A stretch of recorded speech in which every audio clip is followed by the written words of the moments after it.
Champions trophy को लेकर आपका बयान पाकिस्तान में बड़ा वायरल होता रहता है, तो वो उसको अलग तरीके से देखें, लेकिन आपका कंसर्न अपनी जगह है कि हमारे प्लेयर्स, हमारा देश पहले। तो आपको क्या लगता है कि चैंपियंस ट्रॉफी को लेकर जो भी डिस्कशन चल रहे हैं, पाकिस्तान से अलग बातें आती हैं, इंडिया से कोई ऑफिशियल वर्ड नहीं आया, तो आपको उस पर क्या है आपकी राय? नहीं, देखिए, उनको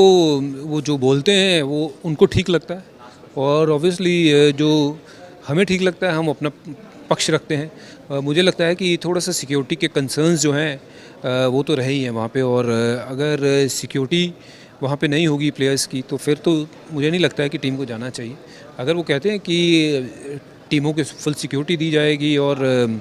कोई दिक्कत नहीं है, तो फिर सरकार जो सोचे वो बिल्कुल सही है, क्योंकि इन दी एंड ये सिर्फ क्रिकेट तक ही सीमित नहीं है, ये उससे कहीं बियॉन्ड है। तो जहाँ तक कि मुझे लगता है कि एज ए क्रिकेटर सिर्फ मैं यही कह सकता हूँ कि क्रिकेट आपने खेलनी है वो खेलिए, बट वहाँ पे सिक्योरिटी के कंसर्न तो है। हमारे खिलाड़ियों को तब तक नहीं जाना चाहिए जब तक वहाँ पे सिक्योरिटी जो है हमें लगे ना कि हाँ भी बिल्कुल सही है। चैंपियंस ट्रॉफी को लेकर अभी सस्पेंस बरकरार है और वहां पर चर्चा है कि क्या पाकिस्तान पूरे तरीके से होस्ट करेगा, लेकिन इसके साथ कुछ पेच और भी फंस रहे हैं। और वो पेच क्यों सामने आए हैं, सबसे पहले तो आप देखेंगे कि चैंपियंस ट्रॉफी क्या T20 फॉर्मेट में होगी। ये चर्चा जो है वो शुरू हुई थी मई के महीने में, लेकिन वापस अब अगर हम आज अगस्त में खड़े तो ये वापस क्यों बात आई है, क्योंकि आप सभी को पता होगा कि हाल फिलहाल में एक रिपोर्ट निकलकर सामने आई है जहां पर जो ब्रॉडकास्टर्स हैं यानी कि स्टार नेटवर्क, उन्होंने आईसीसी से एक तो अपने लॉसेस की भरपाई के लिए कुछ रिफंड मांगा है, और वो भी है 840 करोड़ प्लस का, यानी कि भारतीय अगर आप रुपयों के हिसाब से देखोगे तो 840 करोड़ प्लस। और अब चैंपियंस ट्रॉफी को लेकर क्यों बात हो रही है कि T20 फॉर्मेट, और उस मई की मीटिंग में क्या कुछ डिस्कस हुआ था। तो आईसीसी और ब्रॉडकास्टर्स जब बैठे थे तो उन्होंने एक चीज कही थी, एक तो व्यूअरशिप जो है ओडीआईज की घट रही है। ओडीआईज में क्या होता है, आपके पास इन्वेंट्रीज तो ज्यादा होती है लेकिन कॉस्टिंग एक इशू रहता है, कॉस्टिंग उतनी बेहतर नहीं मिलती जितनी T20 गेम में एक मिलती है, और साथ ही साथ सारे के सारे एड स्लॉट्स कभी कभी बिकते भी नहीं हैं, और ओडीआई फॉर्मेट एक पॉपुलैरिटी भी थोड़ा सा लूज कर रहा है बीते कुछ टाइम में। और चैलेंज क्या है यहां पर कि क्यों आईसीसी इस तरीके से बड़ी आसानी से डिसीजन नहीं ले सकता, क्योंकि अब आपको पता है कि T20 वर्ल्ड कप जो है हर 2 साल के साइकिल में आपके पास होता रहता है, यानी कि 2024 में हुआ, फिर 2026, 28। अब ऐसे में जो चैंपियंस ट्रॉफी भी स्लॉटेड है वो भी T20 फॉर्मेट में होगी, तो थोड़ा सा सिग्निफिकेंस वाइज आप देखते हो कि T20 वर्ल्ड कप की एक्साइटमेंट फिर थोड़ी सी आप बात करोगे कि फॉर्मेट भी सेम हो रहा है, टूर्नामेंट भी सेम हो रहा है, तो किस तरीके से इसको देखा जाए, तो ये भी एक बड़ी समस्या है। अब वनडेयर्स की बात करते हैं, चैंपियंस ट्रॉफी अगर वनडे फॉर्मेट में है तो वनडे वर्ल्ड कप जो भारत में हुआ 2023 और इंडियन टीम ने बड़ा जबरदस्त खेला, अगर आप 24,000 का ब्रेकडाउन करो तो लगभग आपको हर साल के तकरीबन 6,000 करोड़ रुपए पड़ रहे हैं, और एक इवेंट अगर आप उठाओगे 6,000 रुपए की भरपाई करनी है। वनडे क्रिकेट में वनडे वर्ल्ड कप बड़ा जबरदस्त हुआ, इंडिया में हुआ, टाइमिंग भी कोई इशू नहीं थी, उसके बावजूद वहां पर आप मानकर चलिए कि 3-3,500 करोड़ रुपए उस तरीके से कवर अप नहीं हो पाए थे, यानी कि जो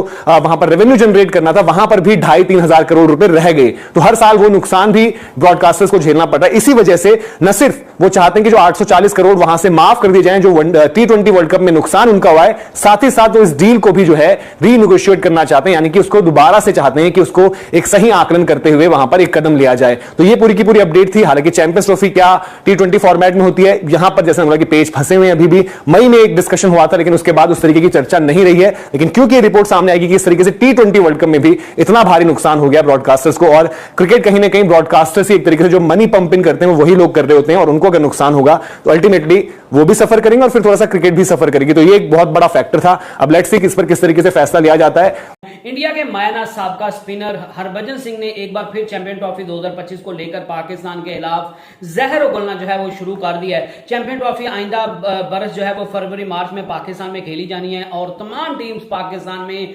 खेलने के लिए बिल्कुल तैयार हैं सिवाय एक टीम के, और वो है टीम इंडिया। इंडिया का अब तक जो है वो कंफर्म नहीं हुआ कि चैंपियन ट्रॉफी के लिए अपनी टीम पाकिस्तान में भेजेंगे या नहीं भेजेंगे, और इसी वजह से हर तरफ जो है वो चैंपियन ट्रॉफी को लेकर जो है वो क्यास फैला हुआ है। पाकिस्तान में चैंपियन ट्रॉफी होगी या हाइब्रिड मॉडल के तहत खेली जाएगी, या जय शाह के आईसीसी के चेयरमैन बनने के बाद जो है वो पूरी की पूरी चैंपियन ट्रॉफी पाकिस्तान से छीनकर जो है वो किसी न्यूट्रल वेन्यू पर करवाई जाएगी। पाकिस्तान क्रिकेट बोर्ड जो है वो इस चीज पर बजीद है कि चैंपियन ट्रॉफी उनका इवेंट है, और हर सूरत जो है वो चैंपियन ट्रॉफी पाकिस्तान में होगी, और चैंपियन ट्रॉफी को किसी सूरत किसी हाइब्रिड मॉडल पर या न्यूट्रल वेन्यू पर नहीं करवाया जाएगा। और अगर जो है वो आईसीसी पाकिस्तान के साथ जोर जबरदस्ती करता है तो फिर इंडिया को और आईसीसी को जो है वो नताइज भुगतने के लिए तैयार रहना चाहिए, और हर बंदा जो है वो अपनी जो है वो चैंपियन ट्रॉफी के मुतालिक और इंडियन टीम की पाकिस्तान में आकर खेलने के मुतालिक जो है वो अपनी अपनी राय दे रहा है। लेकिन हरभजन सिंह जो है वो पाकिस्तान की दुश्मनी में इतना अंधा हो चुके हैं और इतना गिर गए हैं कि उनने पाकिस्तान के खिलाफ जो है वो झूठे इल्जामात लगाने शुरू कर दिए, पाकिस्तान के खिलाफ जो है वो प्रोपेगेंडा करना शुरू कर दिया है, पाकिस्तान के खिलाफ जहर उगलना शुरू कर दिया है। और उनका कहना है कि पाकिस्तान जो है वो एक दहशतगर्द मुल्क है, हर तरफ जो है वो बदअमनी है, पाकिस्तान में जो है वो आए रोज कोई ना कोई टेररिस्ट अटैक्स होते हैं, पाकिस्तान में सिक्योरिटी के बहुत ज्यादा मसाइल हैं, इंडिया के खिलाड़ी जो है वो पाकिस्तान में महफूज नहीं है और हमें अपने खिलाड़ियों से ज्यादा जो है उनकी जानों से अजीज कोई और चीज नहीं है। लिहाजा इंडिया की टीम को जो है वो सिक्योरिटी कंसर्न्स को वजह बनाकर जो है वो पाकिस्तान में किसी सूरत नहीं जाना चाहिए।